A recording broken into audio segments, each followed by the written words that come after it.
Pour moi, les agents funéraires, ce sont des gens qu'on voit sans les voir, au sens où on en a tous vu, les porteurs de nos grands-parents, de nos arrière-grands-parents, etc. Ils étaient peut-être très pros, ils étaient peut-être très gentils, mais n'empêche que ce jour-là, on est tout à notre douleur, et ce sont des silhouettes noires totalement interchangeables.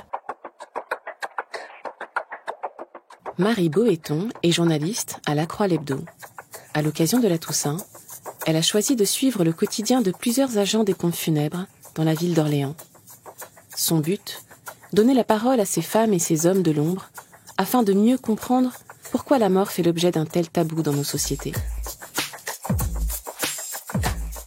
Dans ce podcast, un journaliste de La Croix raconte les coulisses d'un reportage, d'une enquête ou d'une rencontre, ce qui s'est passé avant et comment il l'a vécu. Vous écoutez l'envers du récit. Je m'appelle Marie Boéton, je suis journaliste à La Croix l'Hebdo, le magazine du week-end du quotidien La Croix. J'y travaille depuis 3 ans, après avoir été assez longtemps rubricarde à la justice pour le quotidien La Croix. Et à l'Hebdo, je n'ai pas de rubrique dédiée, on est plusieurs dans mon cas à être journaliste, rédacteur. Et donc à devoir humer un peu l'air du temps pour mettre en une un sujet. L'actualité ne vient pas à nous, comme lorsqu'on est rubricard. Et donc, il y a quelques mois, juste avant l'été, au détour d'une conversation avec des amis au restaurant, 2 très proches amis me disent, qui sont lectrices de La Croix l'Hebdo, nous, on aimerait beaucoup lire quelque chose sur les agents funéraires. Toutes 2 avaient perdu un proche, un parent en l'occurrence, et elles me disaient, il y a beaucoup de choses qui se jouent dans ces moments-là, et on aimerait savoir comment les professionnels du secteur vivent ça. Et donc, je me dis, c'est une très bonne idée, je vais voir mes rédac chefs et je leur dis, pourquoi on ne ferait pas une immersion d'1 semaine au sein de pompes funèbres.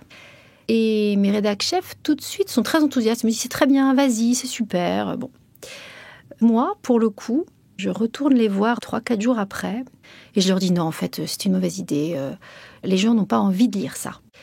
Et eux insistent. Ils me disent, Si, Marie, c'est super, t'y crois peut-être pas, mais il faut faire ça. C'est important de le faire. Donc, moi, je suis peu dans la confrontation, je leur fais confiance, je me dis, si eux insistent, très bien, j'y vais.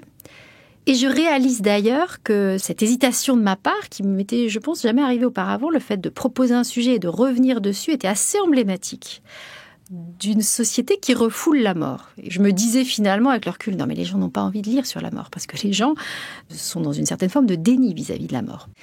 Ce qui me permet de préciser d'ailleurs que quand je pars en reportage, je me dis toujours quel est mon angle au fond. Je sais qu'il y a 2 écoles, il y a vraiment des journalistes qui partent le nez au vent en se disant je verrai bien ce que je trouve. C'est pas mon cas. Je dis pas que j'ai raison d'ailleurs, je pense que vraiment tout s'entend.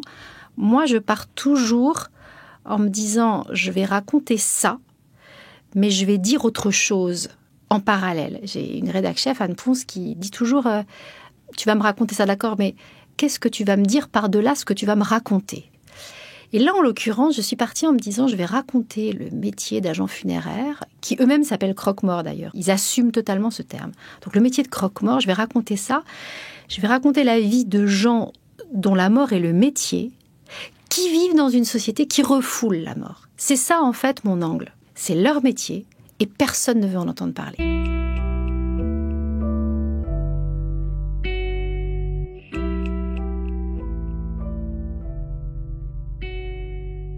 Je décide de faire une immersion. La question se pose de savoir où.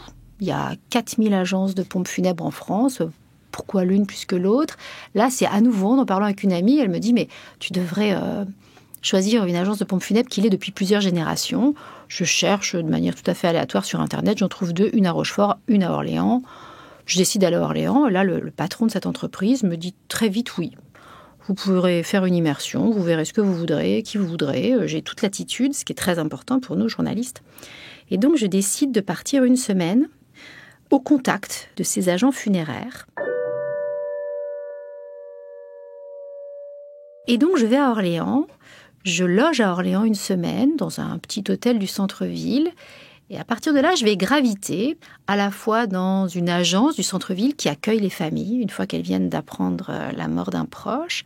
Et puis, je vais réussir à bouger un petit peu en voiture autour d'Orléans pour aller dans le funérarium, là où sont conservées les dépouilles des défunts. Et puis, je vais aussi aller au crématorium. Et puis, je vais aller avec un fossoyeur dans les cimetières. Et puis, je vais suivre un maître de cérémonie. Et puis, je vais beaucoup parler avec les porteurs, c'est-à-dire ceux qui sont porteurs des cercueils lors des cérémonies ou des célébrations. Et la question se pose assez vite quand on est au MAG comme moi, où on a la chance d'avoir 10 pages de dossier. C'est très long, 10 pages, et donc très vite, la question de la scénarisation se pose. Autant quand vous avez une page, vous racontez ce que vous voyez. Quand vous en avez 10, vous savez que la question de l'attention du lecteur va se poser. Et donc, moi, je me demande assez vite comment je vais faire pour capter cette attention. Il faut donc scénariser. Il y a plein de manières de le faire. Moi, souvent, je me dis, il faut que tu aies ou un personnage, ou une unité de lieu, ou une unité temporelle. Donc, très vite, je me dis, là, je suis en train d'interroger plein de gens. Comment raconter une histoire au lecteur qui fait qu'il reste un peu captif pendant 10 pages. Et très vite s'impose l'idée qu'au fond, il faut que je raconte l'arrivée d'un défunt aux pompes funèbres et tout ce qui va se passer jusqu'à son inhumation ou à la crémation. Et donc, je me dis, toutes ces personnes que je vais interviewer, je vais raconter ce qu'elles font autour d'un défunt. Donc, ça va être le premier jour, la conseillère funéraire, celle qui en agence reçoit les familles et qui doit organiser avec les familles le déroulé des funérailles. Et puis ensuite, je rencontre un thanatopracteur qui m'explique les soins qu'on apporte aux dépouilles des défunts. Et puis ensuite, je vais avec un fossoyeur qui creuse la fosse dans un cimetière. Et puis, les porteurs m'expliquent comment ils travaillent au cours d'une cérémonie, suite à une cérémonie. Et puis, je suis un maître de cérémonie. Donc, ma semaine s'organise autour de ces différentes professions. Et encore une fois, l'unité de mon récit, c'est de tourner autour d'un défunt, qui est un défunt et une famille. Et puis, c'est toutes ces professions autour, leur articulation, leur vécu, leurs compétences que je suis amenée à décrire.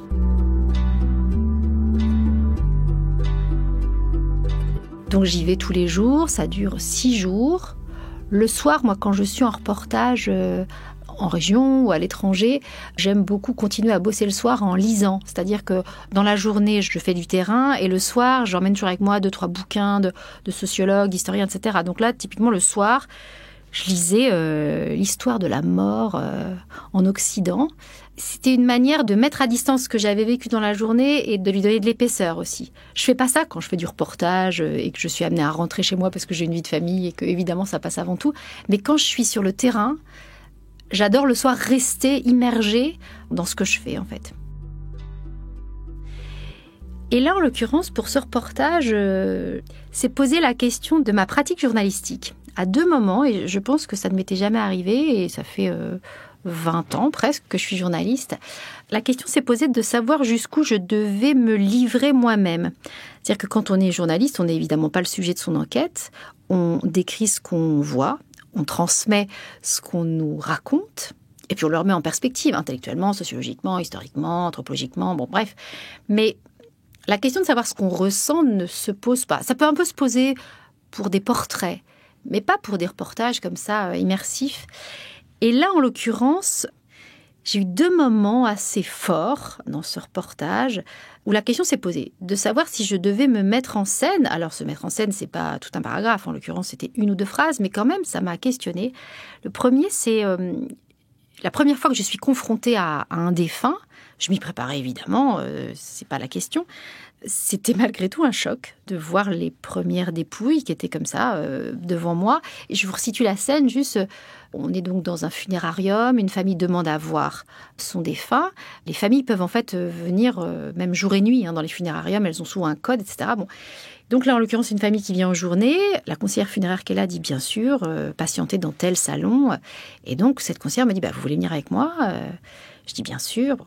Et là, je venais de finir un cahier de prise de notes et donc je me penche sur mon sac à dos, je prends un 2e cahier, je cherche un crayon. Bref, il se passe peut-être 30 secondes et quand je relève la tête, elle avait ouvert la case réfrigérée. C'est comme ça qu'on appelle en fait le lieu très froid dans lequel on conserve en fait les dépouilles. Et ça a été un choc Très concrètement, en fait, les dépouilles sont chacune placées sur une sorte de grande plaque métallique et roulées au fond de cette case. Donc, quand on ouvre cette porte, on voit juste la tête, en fait, des dépouilles. Leur corps est au fond de cette case. Je revois encore, et c'est encore un choc rien que de le raconter aujourd'hui, juste ces crânes, ou plus précisément le haut des crânes. Vous ne voyez que le haut des crânes au moment où on ouvre la porte. Et il y en avait 5 comme ça, et ça a été assez troublant ce moment, parce qu'avec le recul, ce que j'ai trouvé un peu vertigineux, c'est que ces défunts étaient là et que déjà ils n'étaient plus. Et cette espèce de confrontation de vie et de mort, de présence et d'absence, chez moi, donnait lieu à une sorte un peu d'ébranlement intérieur, quoi. Et juste pour le rendre tangible, je donne un petit détail. Une de ces défuntes avait une mise en pli. Une mise en pli violette, vous savez, comme quand la teinture n'a pas été très bien dosée chez le coiffeur, quoi. Bon. Et c'était typique. Cette femme, avec cette mise en pli violette, mal colorée, elle était très très récente, cette mise en pli. C'est-à-dire que cette petite dame, 2 ou 3 jours avant, elle avait demandé à ce qu'on lui fasse une mise en pli. Bon, elle était pleinement vivante et elle se disait « faut que j'ai une mise en pli parce que je vais voir les enfants le week-end prochain. » Bon. Pour moi, c'était symptomatique du fait que la vie était encore là il y a très peu de temps chez cette femme. Et déjà, cette femme, comme les autres, elle avait ce que les médecins appellent une vraie rigidité cadavérique. Quelques heures après votre mort, vous devenez très très raide. Donc il y avait à la fois en elle les stigmates de la mort et des signes encore très récents de sa vie. Et ça, je trouvais ça vertigineux.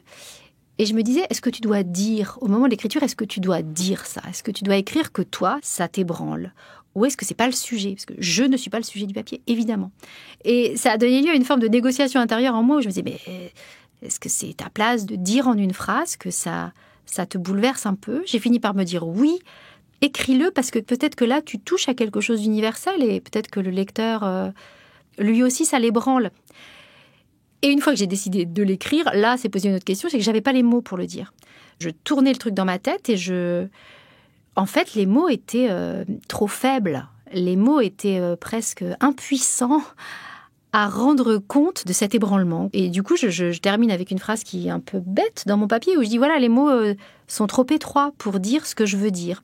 Mais je le dis quand même, voilà. Et puis, a posteriori, je me dis, c'est pas plus mal, finalement, le lecteur, il met ce qu'il veut derrière ça, en fait. Chacun, pour des choses aussi intimes que ça, a sans doute pour lui-même les mots les plus justes.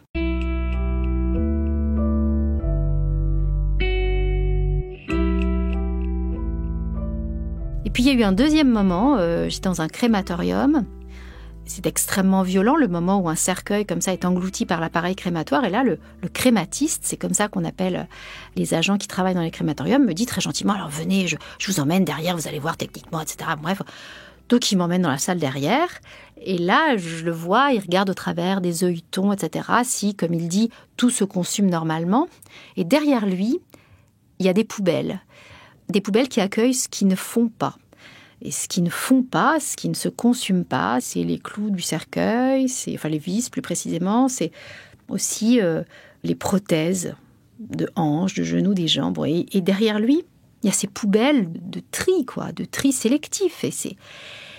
Et là aussi, j'ai été assez ébranlée par cette image, en fait. Et il m'est arrivé un truc qui ne m'est jamais arrivé en reportage. Quand vous êtes en reportage, en fait, vous devez être...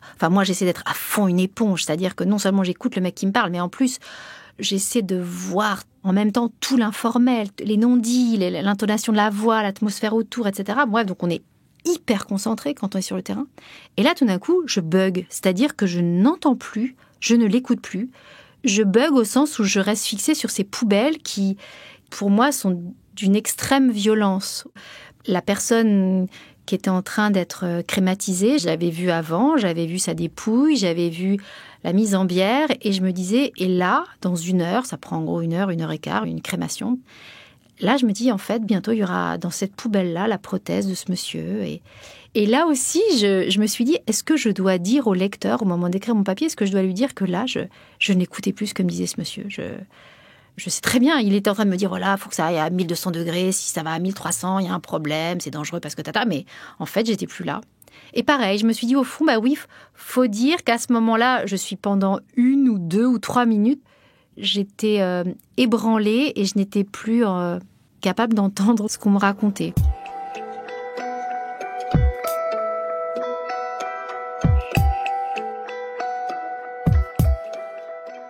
Après, la question de l'écriture se pose. Pour moi, c'est assez douloureux d'écrire au sens où c'est pas limpide, c'est pas simple. Il y a des gens, ils n'ont même pas besoin de plan, quoi. Ils font leurs 10 pages comme ça sort directement. Moi, non. J'écris un premier jet qui est assez factuel. Et après, je me dis toujours, faut se hisser. Faut se dire, bon, ok, très bien, j'ai vu ça, on m'a raconté ça. Là. Ok, mais ça dit quoi de la société ?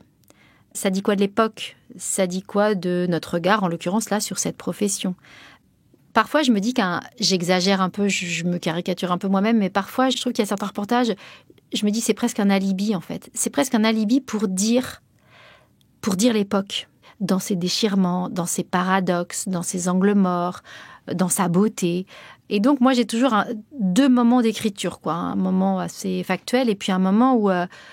pour chaque paragraphe, moi j'appelle ça visser un paragraphe, mais c'est pas du tout pro de dire ça. J'ai pas fait d'école de journalisme, c'est comme ça que je me le dis à moi-même. Mais ça doit pas être vain un paragraphe. Ça doit dire quelque chose des gens face auxquels on est, d'une époque, de la société dans laquelle on vit. Bon, et donc moi j'ai toujours cette espèce de double mouvement où je me dis bon, intellectualise, problématise, voilà.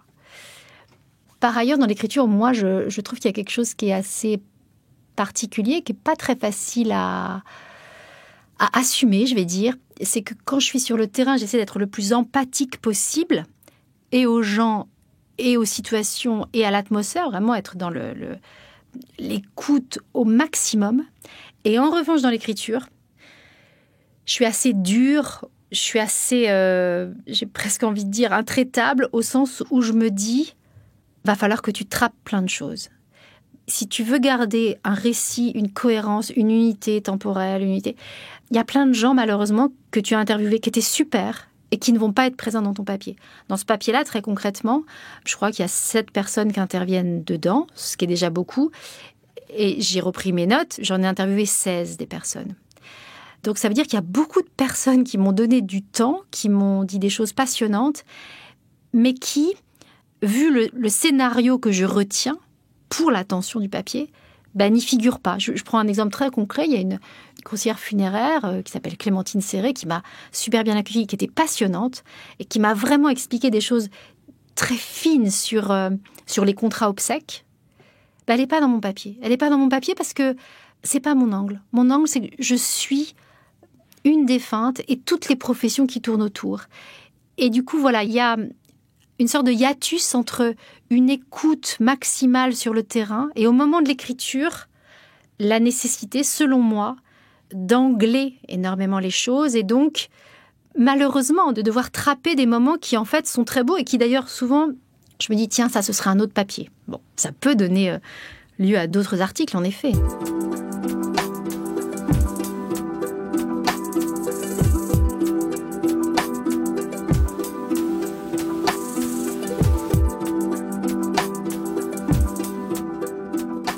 Après ce dossier, je me suis dit, j'ai adoré rencontrer ces gens. Ils ont levé le voile sur une profession que je méconnaissais totalement. Pour moi, les agents funéraires, je pense comme pour beaucoup de monde, ce sont des gens qu'on voit sans les voir, au sens où on en a tous vu être les porteurs de nos grands-parents, de nos arrière-grands-parents, etc. Ils étaient peut-être très pros, ils étaient peut-être très gentils, mais n'empêche que ce jour-là, on est tout à notre douleur et ce sont des silhouettes noires totalement interchangeables. Et là, tout d'un coup, leur donner la parole, découvrir la dureté, l'extrême dureté de leur métier, m'a donné envie d'aller voir d'autres professions, d'autres personnes qu'on maintient aux marges de notre société, là en l'espèce, parce qu'on est dans une certaine forme de déni de la mort. Donc, quelque part, les agents funéraires incarnent la mort. Et donc, ils effraient, consciemment ou pas, ils effraient. Ça m'a donné envie, à l'avenir, de faire des reportages et d'aller donner la parole à des gens qu'on entend peu et qui sont aux marges. Parce que je pense que aller au contact de ceux qui sont aux marges de la société dit quelque chose de cette société.